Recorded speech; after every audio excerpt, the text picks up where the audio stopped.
Bonjour à tous, bienvenue dans une nouvelle vidéo de coloriage et avis, séries, films, documentaires, etc. Je fais ce genre de vidéos régulièrement sur ma chaîne pour vous donner mon avis sur les choses que je regarde. Vous pourrez retrouver en barre d'infos, commentaires épinglés et dans le i en haut de l'écran d'autres vidéos de ce type que j'ai déjà faites. De temps à autre, je fais aussi des vidéos d'avis un peu compilation. Je pense notamment aux séries que je regarde, dont je regarde une saison en entier, comme je dispatche les avis au fur et à mesure. C'est parfois un peu frustrant, j'imagine, de ne pas pouvoir tout retrouver ensemble. Donc voilà, de temps à autre, je fais ça. Donc n'hésitez pas à les regarder sur ma chaîne pour tout ça. Je chuchote donc mes avis tout en faisant en support visuel du coloriage comme je suis en train de faire là. Voilà, je fais un massacre, mais dans les autres morceaux je colorierai normalement. Voilà, et je vous mets en barre d'infos, commentaires épinglés, le lien vers les bandes annonces ou pas carrément les choses que vous pouvez regarder pour ce qui se trouve en ligne. Donc n'hésitez pas aussi à y jeter un œil. Allez, on est parti. Je voulais vous parler du film français Une si belle équipe de... Attendez, je suis perdu. De quelle année?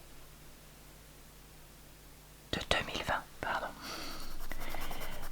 Avec Cadmerade, plus d'autres personnes qui, j'ai l'impression pour certaines, sont un peu connues, mais moi je connais très mal les noms des célébrités françaises, donc voilà, je ne saurais vous dire. C'est un film où en gros un petit club de foot dans un village français, j'ai l'impression qu'ils essayent de montrer que c'est le nord de la France, se retrouve bien embêté parce que tous les joueurs sont suspendus suite à une bagarre. C'est le genre de club monsieur, madame, tout le monde qui joue le week-end avec un boulot à côté, hein. Je parle pas d'un truc professionnel. Et là, pour éviter que le club du coup n'arrête d'exister, parce qu'il est à deux doigts de passer en division qui n'existe même pas, il est dans la dernière des dernières divisions, il leur faut absolument au minimum un match nul. Et comme il n'y a personne qui veut prendre la place de ces joueurs, vu qu'on est dans un petit village, tout ça, et bien ce sont les femmes des joueurs ou autres qui vont faire une équipe et jouer. Alors, est-ce que c'est un peu rocambolesque ce pitch? Oui, complètement. Et d'ailleurs, le film l'assume un peu. Mais je vous avoue que ça va être l'occasion de parler justement de ce que c'est être la femme, être une femme aujourd'hui, de vouloir prendre le temps pour soi, de dire non à son mari pour certaines choses, d'être mère de famille débordée, etc., etc. Et aussi en même temps parler des petits villages de France. Chose, si vous le savez, moi je vis à la campagne, qui me fait toujours un peu plaisir. Et certes, voilà, le film cherche pas à faire style qu'il est révolutionnaire ou quoi, mais je trouve qu'on a quand même un petit peu de message féministe discrètement mis dans le fond. Et en même temps, je pense que c'est un film qui peut vraiment se regarder en couple, parce qu'il pourrait plaire à monsieur et madame si vous êtes un couple hétérosexuel. Et voilà, c'est mignonnet sans être trop cucu. C'est sympa et divertissant sans être extraordinaire. Donc moi je trouve que pourquoi pas, après tout. Voilà, moi j'avais besoin de me détendre un soir. Et ben avoir ça à ma disposition, ça m'a permis de passer un moment sympa et de me changer les idées. Donc moi franchement je dirais que je vous le recommande.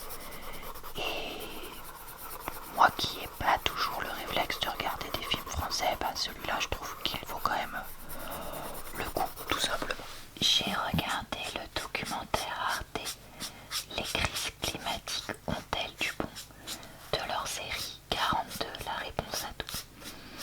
Alors franchement, j'ai vraiment bien aimé ce documentaire parce qu'il y a beaucoup d'informations scientifiques dedans, mais en même temps c'est pas chiant, désolé de pas trouver un autre mot, et c'est vraiment dense, mais, parce qu'il y a un mais, j'ai l'impression que d'un point de vue évolution c'est quand même assez finaliste, c'est comme ça qu'on dit, avec un côté où les espèces se sont adaptées, etc., qui ne coïncide pas vraiment avec ce qui est pour moi la théorie de l'évolution il y a une sélection par le hasard. Et je trouve dommage que dans un documentaire très intéressant qui parle donc des crises climatiques passées, de la terre boule de neige et tout ça, on n'ait pas un discours qui là-dessus soit aussi juste. Enfin, à ma connaissance, hein, c'est peut-être moi qui me trompe, mais bon voilà, je trouve que c'est pas cohérent et c'est vrai. J'ai regardé le 3e épisode de la saison 1 de The Wire sur écoute, que j'ai trouvé ma voix assez intéressant parce que dans cet épisode on a une introduction d'un autre groupe qui semble, un autre gang qui semble peut-être avoir des vues sur la zone que nos comparses essayent de... Nos comparses, non. Nos bandits préférés, j'en sais rien. Essayent de contrôler. Et on a aussi des conflits entre le sous-chef et le policier qui semble être quand même plutôt le héros de l'histoire, etc. Donc bon bah écoutez, je trouve que ça se complexifie un peu et en même temps il y a certains personnages clés qui commencent petit à petit à se faire identifier comme tels par leur présence constante à l'écran, etc. Donc je me dis bon, on continue et on va voir ce que ça donne au fur et à mesure. J'ai testé le film R de 2015 parce que je l'ai retrouvé au fin fond de mon ordi, je ne sais pas pourquoi. Dans ce film, on a des techniciens de maintenance dans un sous-sol parce que la terre est devenue, l'air est devenu irrespirable et donc ils se réveillent du sommeil dans lequel ils ont été plongés régulièrement pour faire la maintenance du complexe parce qu'il y a à l'intérieur des scientifiques, des gens riches, etc. qui attendent le futur pour pouvoir y respirer. Alors, qu'est-ce que j'ai pensé de ce film? Je l'ai pas regardé jusqu'au bout parce que franchement, au début je me suis dit bon, je lui laisse sa chance, mais en fait c'était interminable. Les acteurs étaient pas ouf du tout. L'histoire était vraiment du vu et revu. Donc voilà, écoutez, ce n'était pas pour moi.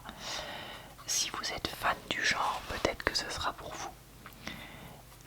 Mais ouais, je comprends pourquoi je ne voyais pas du tout ce que ce film pouvait être. Je voulais vous parler du documentaire d'Enora. Pourquoi t'as pas d'enfant? Je sais plus ce que c'est son nom de famille, je suis désolée. Sur France Télévisions. Et dans ce documentaire, cette femme connue parle de sa difficulté à réussir à tomber enceinte et comment elle fait petit à petit difficilement le deuil de ça. Et donc elle va parler à différentes personnes, des personnes qui comme elle n'ont pas réussi à avoir d'enfants et des personnes qui n'en veulent pas dans ce documentaire. Et j'ai trouvé que pour une fois on était dans le conversations qui sont eues avec des vrais témoignages, mais en même temps, même s'il y avait une parole assez libre, c'était pas glauque, c'était pas culpabilisateur pour les uns ou pour les autres, au contraire. Moi j'ai ressenti, voilà, de l'acceptation des différentes personnes et un côté, comment dire, joyeux, je sais pas si je peux dire ça comme ça, un côté, voilà, c'est des histoires de femmes et elles sont comme ça et il faut juste qu'on se dise, bah ok, écoutez, il y a plein de femmes qui existent avec différentes choses et ce qui est important c'est qu'on puisse comprendre que bah, on n'est pas toutes pareilles et que c'est quelque chose de très intime et de très prenant, la maternité, et qu'il y a des femmes qui en rêvent, d'autres pas du tout, et qu'on a le droit d'être comme ça. Moi j'aurais bien aimé que le sujet, il y a un peu le sujet de la maternité forcée qui est à peine évoqué, mais je trouve que ça aurait pu être développé quand même dans ce documentaire. Donc bon, écoutez, voilà, je me disais déjà ça, tout ce qui est dit, donc bon, on peut pas non plus tout avoir. J'ai regardé l'épisode 6 de la saison 1 de This Is Us. Dans cet épisode, on parle de ce que c'est de choisir ou pas son boulot, d'avoir un boulot peut-être compliqué à expliquer. On a aussi l'évocation pour la première fois de la part de Kevin de la disparition de son père et du fait qu'il est complètement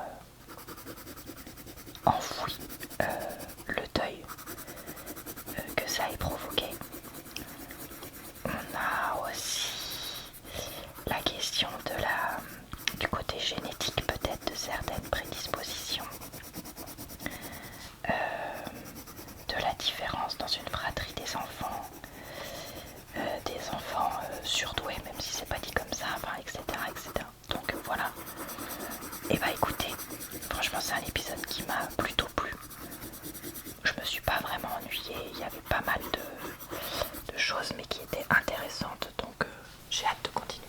J'ai regardé le film Thunderbolt de la série Avengers, Marvel, etc.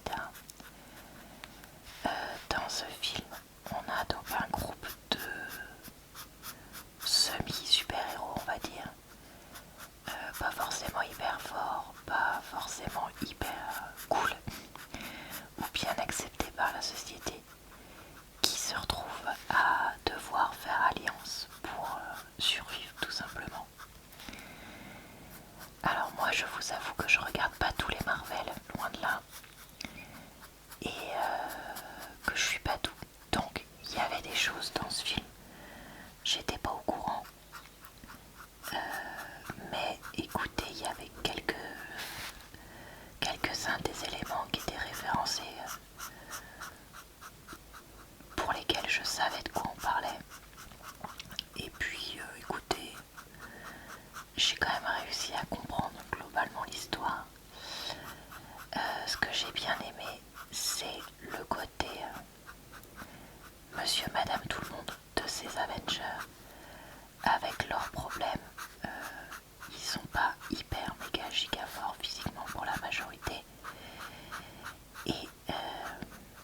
regardé le premier épisode de la saison 2 de Yellowstone. Alors je vous avoue que j'avais un peu tout oublié ce qu'il y a dans la 1. Et on est reparti un peu sur les chapeaux de roue. Donc ouais, il va peut-être falloir que je regarde un résumé de qu'est-ce qui s'est passé dans la saison 1. Mais écoutez, c'est un peu bizarre parce que d'un côté c'est plus violent, mais en même temps plus réfléchi, mais en même temps plus n'importe quoi que ce que je me rappelais. Et franchement, j'étais à la fois intriguée de regarder la suite et tout ça, mais en même temps je me dis, est-ce que c'est vraiment le genre de série qui est faite pour moi et pour laquelle je vais avoir envie de tout regarder? Je ne sais pas. Ouais, j'ai du mal à comment dire, fixer mon idée, mon opinion sur ça. Donc ouais, je reste quand même un peu perplexe. J'ai regardé l'épisode 2 du documentaire Shaina, histoire d'un mépris criminel, donc qui reprend l'histoire de Shaina, adolescente agressée, puis 2 ans après, comment dire ça sans YouTube, sans surtout, qui a subi un crime atroce et qui l'a payé de sa vie. Et donc on nous explique comment le fait que la justice n'ait pas fait son travail lors de sa première agression a conduit à ce qu'elle soit quelqu'un qui reste dans une position de victime aux yeux de tous, y compris d'elle-même. Et comment cela a pu mener à sa perte. Et dans ce deuxième épisode, donc on nous parle de sa fin et du fait que la personne qui a été reconnue comme étant celle qui l'a éliminée avait été au final pas tant condamnée que ça par la justice. Et on a donc la famille qui est évidemment extrêmement abattue par tout ça. Même si c'était un documentaire vraiment dur à voir parce que les faits sont horribles. J'ai trouvé ça intéressant et surtout important parce qu'il faut parler de ces choses-là et ça aide vraiment, vraiment, vraiment à comprendre pourquoi est-ce que tellement peu de femmes vont porter plainte dans des affaires d'agression, et aussi à comprendre encore plus dans les quartiers dits populaires. C'est vrai qu'on a des jeunes filles qui disent que voilà, Shaina c'était une fille qui voulait pas tirer d'histoire, mais que elle a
mon cahier pardon, fait que de faire du bruit,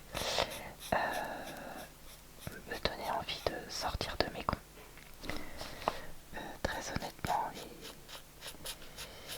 et c'était très difficile de les entendre défendre ce genre de fait, qu'ils soient véridiques ou pas. Enfin, comment dire ça, que ce soit vraiment ces personnes-là qui les aient fait ou pas. J'ai regardé le 4e, je crois, épisode de The Wire, où on avance toujours à pas de fourmi sur les têtes du réseau de méchants, et on réfléchit aussi à comment certains anciens crimes pourraient être liés à notre gang qu'on suit.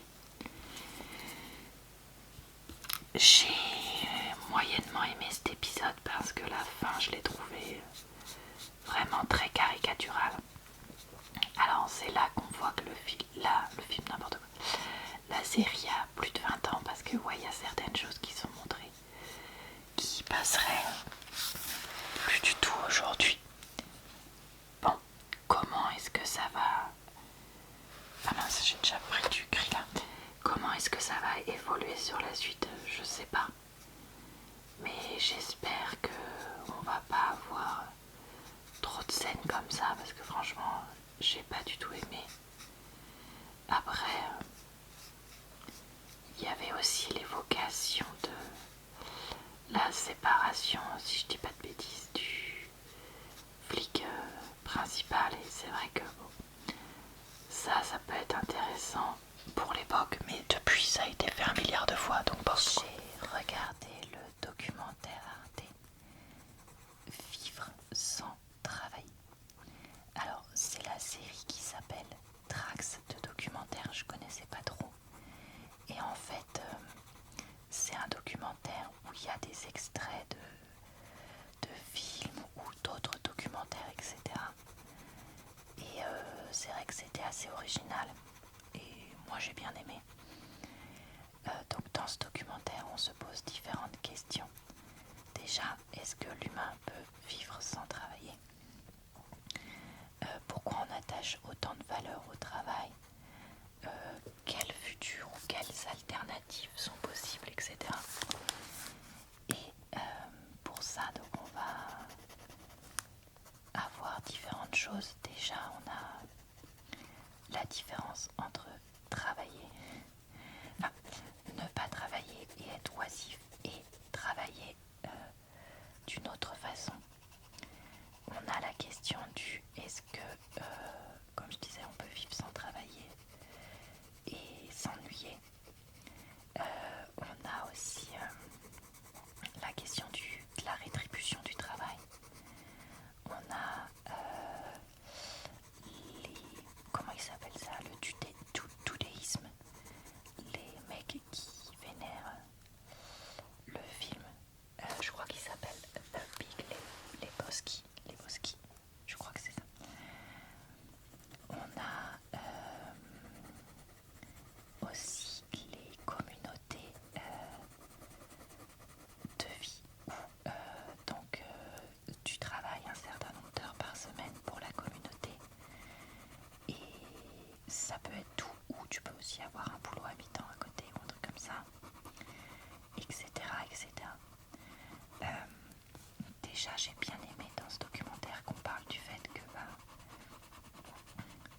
être oisif complètement, en fait, c'est très compliqué, et qu'il faut aussi redonner de la valeur à d'autres types de choses, comme le fait de s'occuper des enfants ou autres. Et voilà, après, le film dit qu'il y a un moment, il n'y aura pas assez de travail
de la saison 2 de The Crown, dans lequel on nous parle d'une affaire pendant la guerre froide avec une espionne russe et dans laquelle le prince Philippe serait potentiellement impliqué.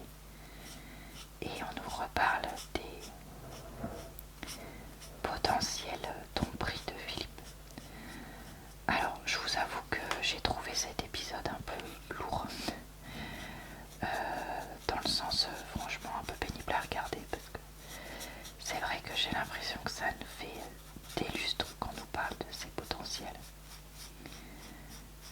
comment dire, liaison extra-conjugale, mais en même temps qu'on ne dit jamais oui ou non, qu'on prend jamais position.